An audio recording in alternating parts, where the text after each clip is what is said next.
یہ کہانی ہے ایک چھوٹے سے محلے کی جہاں ہر سال عید بہت دھوم دھام سے منائی جاتی تھی۔ اس محلے میں دو بیسٹ فرینڈز رہتے تھے، عمر اور دانیال۔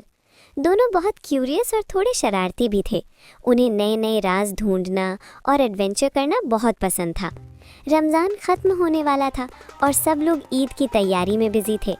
چاند رات کو محلے میں روشنیاں لگ گئی تھیں، مٹھائی کی خوشبو ہر طرف پھیل رہی تھی اور بچے نئے کپڑوں میں ادھر ادھر بھاگ رہے تھے۔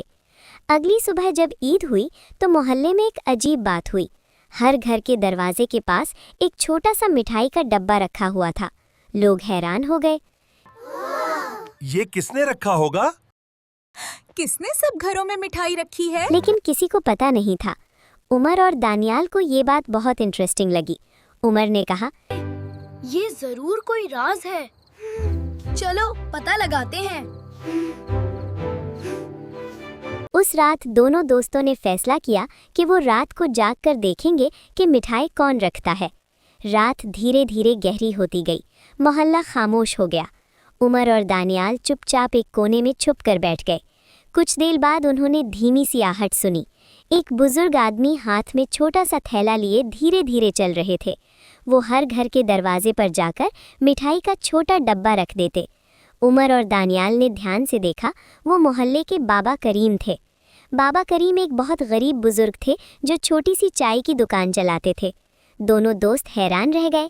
دانیال نے دھیرے سے کہا، لیکن بابا کریم تو خود غریب ہیں، پھر بھی سب کو مٹھائی کیوں دے رہے ہیں؟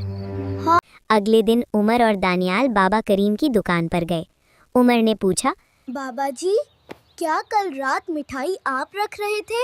ہاں بیٹے، وہ مٹھائی میں ہی رکھ رہا تھا۔ بیٹا، عید خوشی کا دن ہوتا ہے۔ اگر میری چھوٹی سی مٹھائی کسی کے چہرے پر مسکراہٹ لا دے تو مجھے لگتا ہے میری عید مکمل ہو گئی۔ دونوں بچے کچھ دیر کے لیے خاموش ہو گئے۔ انہیں سمجھ آ گیا کہ عید کی اصلی خوشی صرف خود خوش ہونے میں نہیں بلکہ دوسروں کو خوش کرنے میں ہوتی ہے۔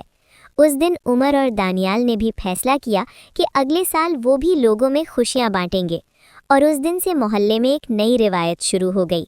ہر عید پر کچھ لوگ چپ چاپ مٹھائی کے ڈبے رکھ جاتے تھے، لیکن کسی کو کبھی نہیں پتہ چلتا تھا کہ وہ کون ہے، کیونکہ اصلی خوشی کبھی کبھی چپ کر نیک کام کرنے میں ہوتی ہے۔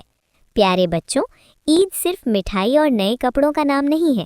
عید کا اصل مطلب ہے خوشی بانٹنا اور دوسروں کو بھی خوش کرنا، اور جو نیکی صرف اللہ کے لیے کی جائے اس کی خوشی سب سے زیادہ ہوتی ہے۔